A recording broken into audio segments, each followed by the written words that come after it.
You know, I think that's true. In fact, I was just talking with somebody not too long ago who said, I am so disappointed in God because this didn't happen and that didn't happen. And if God loved me, those things would happen. And my heart really broke when I heard that, because you make the point in the book that God is not interested so much in our happiness. What is he interested in? And if God can't make me happy, then what good is he anyhow? Absolutely. That's a great question. You know, I was shocked when I became a Christian. I really did believe that the reason God wanted me to become one of Jesus' followers was to make me happy. Yeah. But you know what's interesting about happiness? Happiness comes from that old English word, hap, which meant luck or chance. And happiness, as a mentor of mine says, is to be enjoyed like a sunny day. And in, I don't know, in Dallas it's sunny here a lot, but in Philadelphia we have to savor those sunny days. And when happiness comes, it's fine when it comes. But God is interested, I believe, that we learn from the Bible, in something much more deeper, much more profound than happiness, something a little child runs around, you know, with a net trying to chase butterflies. People chase, I chased happiness like that. God is interested in doing something great in us and through us. But as A.W. Tozer said, God cannot use a person greatly until he's hurt that person deeply. Because there are things that need to change about us, and that usually doesn't come through happiness.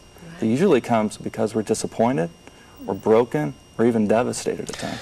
Well, it is true that very few of us are growing when we've got our feet up on the desk. When things are going great, very few of us are really in that developmental mode of life. And when we think about parenting, I'm not opposed to my kids being happy, but I'll tell you what, I'm not going to be a parent that is going to measure my parentness on whether or not my kids are happy. Absolutely. I want their character to grow. I want their faith to grow. I want their IQ to grow.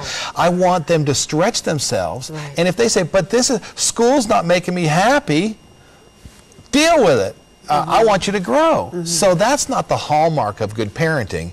And it's neat to know, while I protest it, it's not the hallmark of good godding either.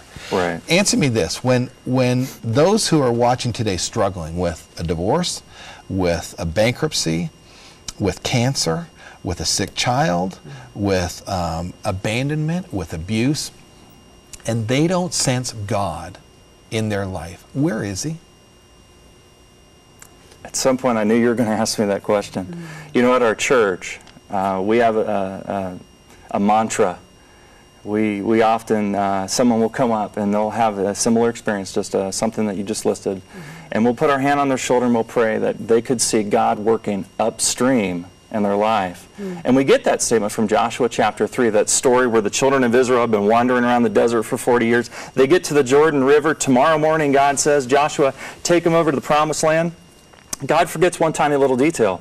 Oh, the Jordan is at flood stage. It's this raging deluge. And you can imagine these little children clutching their mother's hands, and elderly people holding on to each other, thinking, if God truly wants to send us through that river, we're done. It's over. Well, in the morning, once the priests grabbed the Ark of the Covenant, put it on their shoulders, and their foot touched the water, the Bible tells us, 19 miles upstream, in a little podunk little town called Adam, God dislodged some boulder, caused some geological problem, dammed up the river, and as they were walking through the river, they were still neck-high in water. And a lot of people are still, once they pray, God, I want you to work in this problem, work through this situation, help me with this report back from the doctor. It doesn't immediately go away. Water is still up to their neck, but slowly but surely that water dissipated. And we learn this principle that God is at work, you just can't see it, but he's always at work upstream in our lives. And so you just need to hold on. Let's pray. Let's get together. Let's encourage one another to hold on until we can see that water begin to lower.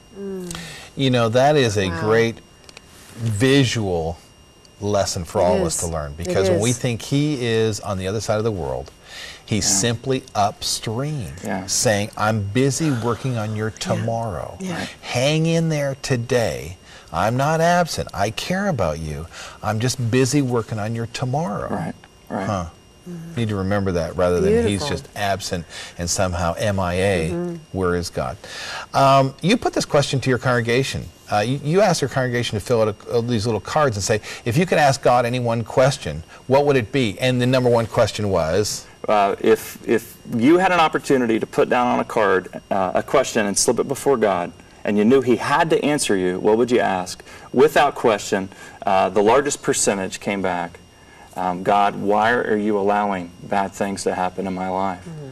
Every single time. I do this series virtually every year, and it becomes a challenge because I'm trying to come up with fresh material, but there's just such a driving need.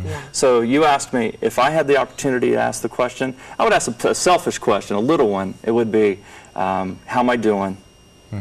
But the question I would really ask, if I only had one shot, it would be, God, why did you let my cousin Craig drown when he was in 9th grade? And I would ask that on behalf of my, my Aunt Pat and my Uncle Larry.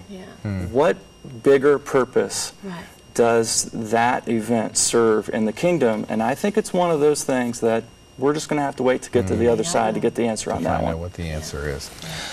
Well, the answers can be found in this book, and it's a great book to process your questions and your thoughts with. Second-guessing God, hanging on when you can't see His plan. Who amongst us doesn't struggle? And who amongst us doesn't wonder, is God really there? And Brian says, yes, He is. Leads upstream. You can find this book again at the bookstore. Simply go to familynet.com, click on the bookstore. They discount it and send it out to you. That's right. Brian, thank you for challenging all of us. Thank you. Thank you to for be having me. reminded again of where God really is, where His heart is.